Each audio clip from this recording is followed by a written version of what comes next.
तर मित्रांनो, व्हिडिओमध्ये स्वागत आहे.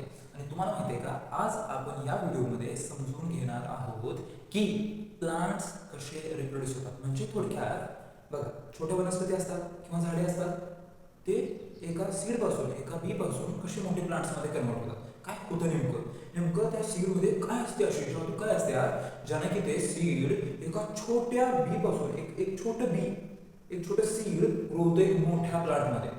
काय असते त्याच्यामध्ये असं, ज्याने की एक छोटं सीड ग्रो होतं एक मोठ्या प्लांटमध्ये. तर ते समजून घेण्यासाठी आपल्याला काही पॉईंट समजून घेतले पाहिजेत व्यवस्थित. त्यामुळे तुम्ही ध्यान देऊन ऐका, मी व्यवस्थित समजून सांगणार आहे. ऐका. हाऊ डू प्लांट्स रिप्रोड्यूस, म्हणजे एका प्लांटपासून दुसरं प्लांट कसं काय निर्माण होतं. ओके, ते आपल्याला समजायचं. हाऊ डू प्लांट्स रिप्रोड्यूस म्हणजे प्लांट्स कसे एका प्लांट्सपासून दुसरं प्लांट्स निर्माण होतं. रिप्रोडक्शन म्हणजे काय, आपण व्यवस्थित डिटेलमध्ये पाहणार आहोत. त्याच्यानंतर स्ट्रक्चर ऑफ अ सीड, सीडचं स्ट्रक्चर कसं असतं, सीडचं स्ट्रक्चर कसं असतंय, ज्याने की त्या सीडमधूनच नवीन प्लांट ग्रो होतोय ना. मग आपल्याला पहिल्यांदा सीडचं स्ट्रक्चर व्यवस्थित समजून घेतलं पाहिजे. Okay, then germination. आता जर्मिनेशन काय असतंय, जर्मिनेशन म्हणजे काय सर, ते पण आपण व्यवस्थित समजणार आहोत. ओके, तर ध्यानपूर्वक ऐका, मी समजून सांगतोय. बरं, चला आता पहिल्यांदा रिप्रोडक्शन म्हणजे काय व्यवस्थित समजून घेऊया. काय समजून घेऊया, रिप्रोडक्शन म्हणजे काय. आता पहिल्यांदा ही डेफिनेशन व्यवस्थित समजून सांगतो, त्याच्यानंतर एक्झाम्पल पण मी सांगणार आहे, त्यामुळे ऐका. ओके, सी इट ना. रिप्रोडक्शन पहिल्यांदा काय करायचं माहिती आहे का, सिम्पली शब्दाचा अर्थ व्यवस्थित समजून घ्यायचा. चला समजूया. रिप्रोडक्शन, री म्हणजे पुन्हा किंवा पुन्हा, री म्हणजे पुन्हा, प्रोडक्शन म्हणजे निर्माण करणे. आता रिप्रोडक्शनचा अर्थ काय होतो, पुन्हा पुन्हा निर्माण करणे. काय, पुन्हा पुन्हा निर्माण करणे. काय निर्माण करणे, रिप्रोडक्शन मध्ये काय होते, सारखं सारखं एका पाठोपाठ एक काहीतरी निर्माण होते. ओके, ते प्लांट्स असतील किंवा ॲनिमल्स असतील. चला पुढचं समजूया.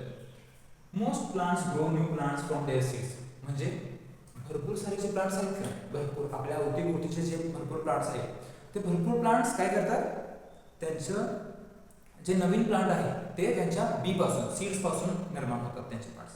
Then this process of producing offsprings. Now this process, ही जी प्रोसेस आहे, ओके, ही जी प्रक्रिया आहे of producing offsprings. Producing offsprings म्हणजे काय आता म्हणणार तुम्ही, ऑफस्प्रिंग्स म्हणजे बेबीज. समजा ऑफस्प्रिंग्स म्हणजे बेबीज, संतती, नवीन. आता एका प्लांटपासून जे नवीन प्लांट निर्माण होते का नाही, त्याला त्या प्लांटचं काय म्हणणार, ऑफस्प्रिंग म्हणजे बेबी प्लांट समजा. Okay, of the same kind is called reproduction. आणि ह्याच्यापासूनच आपल्याला समजते की अशी प्रोसेस ज्यामधून एका प्लांट पासून नवीन बेबी प्लांट निर्माण केलं जाते, आणि ते पण सेम. ओके, दुसरं नाही, सेम. ह्याच प्रोसेसला म्हणतात रिप्रोडक्शन. ह्याच प्रोसेसला काय म्हणतात, रिप्रोडक्शन. आता बघा एक एक्झाम्पल घेऊया. एक एक्झाम्पल घेऊयात, मस्त एक्झाम्पल घेऊयात. आता बघा, आपण आंबा खातो. ओके, आपण आंबा खातो. आंबा खाल्ल्यानंतर त्याच्यामध्ये कोई असते. आता ती कोई जेव्हा आपण घेतो आणि जमिनीमध्ये पेरतो, तेव्हा काय होणार, त्याला जर योग्य प्रमाणात पाणी मिळालं, माती, न्यूट्रियन्स, या सगळ्या गोष्टी मिळाल्या, तर त्याच्यापासून एक नवीन प्लांट ग्रो होतोय. ओके, मग मला सांगा, आंब्याच्या झाडाला आंबेच लागणार की नाही, आंब्याच्या झाडाला आंबेच लागणार की नाही, तर हेच. मग आंब्याच्या सीड पासून एक आंब्याचा नवीन प्लांट निर्माण होणं, ह्याच प्रोसेसला म्हणतात रिप्रोडक्शन. डेफिनेशन आहे, तुम्ही डेफिनेशन पण बाय हार्ट करू शकता. ओके, समजलं. तर आपण रिप्रोडक्शन समजलं. ओके, आता ह्याच्यानंतर दुसरा पॉईंट, आणि तो आहे स्ट्रक्चर ऑफ अ सीड. आता बघा, हे पहिला व्यवस्थित ऐकून घ्या. आपल्याला तरी माहितीच आहे की मोस्ट ग्रीन प्लांट जे आहेत, म्हणजे आपल्या अवतीभोवतीच्या ज्या वनस्पती आहेत, ओके, हिरव्या वनस्पती आहेत, त्यांच्यामध्ये फ्लावर असते, त्यांना फुलं असतात. आणि आपल्याला माहिती आहे की फुलांपासून निर्माण होतात फळं. फुलांपासून काय निर्माण होतात, फळं. आणि फळांमध्ये असतात सीड्स असतात की नाही, फळांमध्ये सीड्स असतात, बिया असतात. आणि ह्या फळांमधल्या ज्या सीड्स आहेत, ह्यांच्यापासूनच जेव्हा त्या पेरल्या जातात, त्याच्यापासून नवीन प्लांट ग्रो होतो. मग आता ते सीड पासून नवीन प्लांट ग्रो होत आहे म्हणजे आपल्याला पहिल्यांदा सीडचं स्ट्रक्चर व्यवस्थित समजून घेतलं पाहिजे. आणि आपण आता सीडचं स्ट्रक्चर व्यवस्थित समजून घेऊया. आता सीडच्या स्ट्रक्चरचे मेन 3 पार्ट आहेत. किती पार्ट आहेत, 3. ओके, त्याच्यामध्ये एम्ब्रियो, कॉटिलोडॉन आणि सीड कोट. व्यवस्थित ऐका, सगळं समजावून सांगणार आहे. एम्ब्रियो म्हणजे बघा, ह्या सीडमध्ये एक छोटंसं नन्हसं प्यारसं एक प्लांट आहे. त्या प्लांट्सला काय म्हणतात, एम्ब्रियो. त्या प्लांटला काय म्हणतात, छोटं प्लांट, त्याला काय म्हणतात, एम्ब्रियो. त्याच्यानंतर कॉटिलोडॉन. कॉटिलोडॉन म्हणजे काय माहिती का, कॉटिलोडॉन म्हणजे ह्या एम्ब्रियोला पहिल्यांदा काही दिवसांसाठी वाढण्यासाठी, ग्रो होण्यासाठी जे त्याला फूडची आवश्यकता आहे ना, ते हे कॉटिलोडॉन त्याला फूड स्टोरेज करून ठेवते आणि त्याला एम्ब्रियोला काही दिवसांसाठी फूड सप्लाय करते. त्याच्यानंतर सीड कोट म्हणजे काय, आउटर थिक लेअर आहे, त्याच्यामुळं ह्या सीड्सचं आणि ह्या एम्ब्रियोचं प्रोटेक्शन करते. काय करते, प्रोटेक्शन करते. ओके, तर आता कृपया हा डिटेलमध्ये embryo baby plant present inside the seed. Embryo म्हणजे काय आहे, एक छोटंसं बेबी प्लांट जे सीड मध्ये असतं, आपल्याला दिसत नाही बाहेर, आत असतं. त्याच्यानंतर cotyledon store food to provide nutrition to growing embryo. आता कॉटिलोडॉन काय करते, हे फूड स्टोअर करून ठेवते. काय स्टोअर करून ठेवते, फूड. आणि फूड स्टोअर कोणासाठी करणार, हा जो एम्ब्रियो आहे छोटा आहे राजानो, त्याला काय लगेच पाणी लगेच स्वतःसाठी अन्न बनवणार आहे का हे प्लांट, नाही ना. मग ते बनवण्याच्या जोपर्यंत त्याच्यामध्ये कॅपॅबिलिटी येत नाही तोपर्यंत हे जे कॉटिलोडॉन आहे त्याला फूड देते आणि ग्रो करते थोडंसं.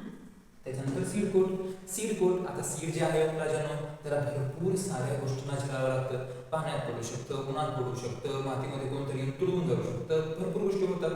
तर त्याला प्रोटेक्शनची आवश्यकता आहे की नाही, तर ते प्रोटेक्शन कोण करणार, सीड कोट. कारण सीड कोट जे आहे ते प्रोटेक्ट सीड अँड एम्ब्रियो. ते हार्ड असतं, एकदम थिक असतं, जाड असतं आणि ते एम्ब्रियोला आणि सीडला करतं प्रोटेक्ट. थर्ड पॉइंट आपला सांगूया तो म्हणजे जर्मिनेशन. आता जर्मिनेशन म्हणजे काय होतं आहे का, जर्मिनेशन ह्या शब्दाचा पहिल्यांदा अर्थ समजून घ्या. जर्मिनेशन म्हणजे काय, टू स्प्राउट म्हणजे अंकुर येणे किंवा कोंब येणे. म्हणजे एक छोटं सीड आहे, त्याला जेव्हा आपण मातीमध्ये फुलतो तेव्हा त्याच्यातून एक अंकुर येतो, कोंब येतो की नाही, छोटे एकदम प्लांट आपल्याला दिसतं हिरवं. ओके, ते म्हणजे जर्मिनेशन. आता काय होते, कसं ते होते, the embryo of seed develops into a new plant when it gets right amount of air, warmth and moisture. आता आपण एम्ब्रियो म्हणजे काय आहे हे समजलेलं आहे, ओके नाही. आता तो जो एम्ब्रियो आहे त्या एम्ब्रियोला तो एम्ब्रियोला योग्य प्रमाणात जेव्हा वॉर्मथ म्हणजे ऊब, ओके, त्याच्यानंतर एअर आणि मॉइश्चर, हवा आणि मॉइश्चर म्हणजे ओलसरपणा किंवा पाणी जेव्हा त्याला मिळतं योग्य प्रमाणात, ते ग्रो होतं न्यू प्लांट मध्ये किंवा त्याची ग्रोथ स्टार्ट होते. ओके, ह्या तीन गोष्टी मिळाल्यावर त्याची ग्रोथ स्टार्ट होते. The process of development of seedling from a seed is called germination.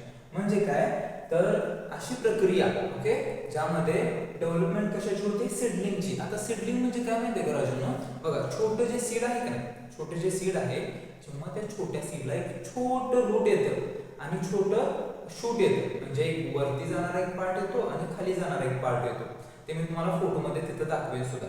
Okay, त्या पार्टला म्हटलं जातं सीडलिंग. ओके, आणि जेव्हा सीड पासून सीडलिंग फॉर्म होतं आणि ही जी प्रक्रिया होते पूर्ण एका सीड पासून सीडलिंग फॉर्म होण्याची, ह्या प्रक्रियेलाच म्हटलं जातं जर्मिनेशन. थोडक्यात एखादी सीड जेव्हा मातीमध्ये पेरतो त्याला योग्य प्रमाणात एअर, वॉर्मथ, ऊब, त्याच्यानंतर मॉइश्चर, ओलसरपणा ह्या गोष्टी जर मिळाल्या योग्य प्रमाणात, तर ते सीड जे आहे त्याचं अंकुरण होतं. ओके, त्या कोंब येतो त्याला आणि त्याच्यामधून नवीन प्लांट ग्रो होण्याची प्रोसेस स्टार्ट होते. ओके, तर अशा प्रकारे आपण ह्या व्हिडिओमध्ये समजलो आहे की प्लांट्स रिप्रोड्यूस कसे करतात. पहिल्यांदा आपण समजलं की रिप्रोडक्शन म्हणजे काय, त्याच्यानंतर सीडचं स्ट्रक्चर कसं असतंय आणि लास्टला आपण पाहिलं की जर्मिनेशन होते कसं, आणि जर्मिनेशन झाल्यानंतर मग प्लांट नंतर पुढं ग्रो व्हायला सुरू होते. ओके, तर व्हिडिओ आवडला असेल तर लाईक करा. आपण पुढच्या व्हिडिओमध्ये भेटूयात.